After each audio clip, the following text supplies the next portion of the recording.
Hello mga katiktik, may isang content creator po pala tayo na nagkaroon po ng violation po na unoriginal content at ang sabi niya po ay sarili niya po itong video at hindi po siya kumuha sa iba't ibang platform or gumamit po ng mga background music po mga katiktik.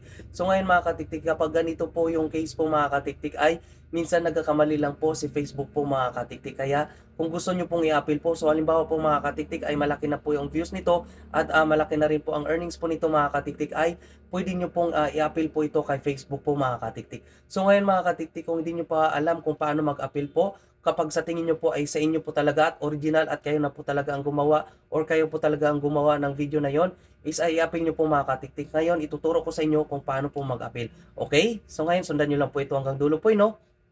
Okay, kapag nandito na po kayo sa inyong mga Facebook po, i-click nyo lang po ito.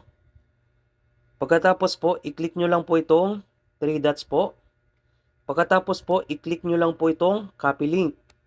Ayan. Pagkatapos po, punta lang po tayo sa ating messenger po. Tapos, i-copy paste po natin muna dito kasi magagamit po natin ito mamaya. Okay? Ayan. So, balik ulit po tayo sa ating Facebook. Pagkatapos po, back lang po natin. Tapos, dito naman po, sa more po, hanapin po natin itong videos po. Ayan. So, halimbawa, ganito po, no? Click lang po. Mahilig ka bang? Yan. Pagkatapos po rito, i-click lang po natin itong 3 dots po sa taas. Ayan. Tapos, copy link.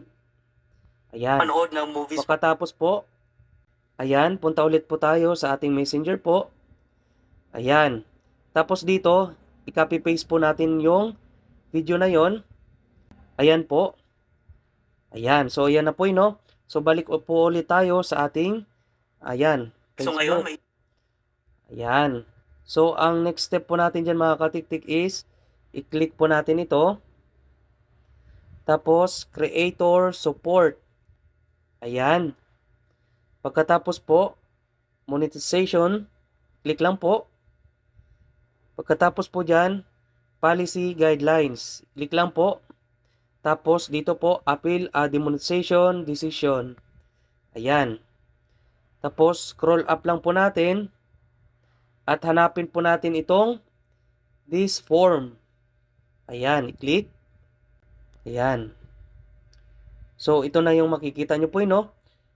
Dito, i-click po natin itong content. Ayan. So, ito po, no? Page URL. So, yung sinabi ko kanina na magagamit po natin, yung sa messenger po natin, is balikan po natin to. Ayan. So, halimbawa, ito. Ayan. Tapos, so, kailangan natin itong i-copy. Ayan, copy lang po. Tapos, ito po. Click lang po natin ito. Ayan, tapos, ito sa baba. Ayan. Tapos sa video URL po, punta ulit po tayo sa ating messenger po. Ayan. Tapos, long press. Tapos, itong copy po.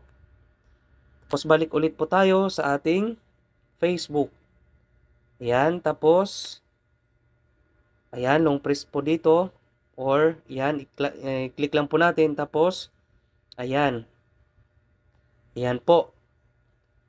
Ayan. So, isend lang po natin mga katiktikin, no? Ganyan lang po kasimple po. So, pwede nyo rin po i-report po. So, halimbawa, ganito lang po mag-report po. Ayan. Punta lang po tayo dito. Pagkatapos po, dito po, help and support. Tapos, report a problem.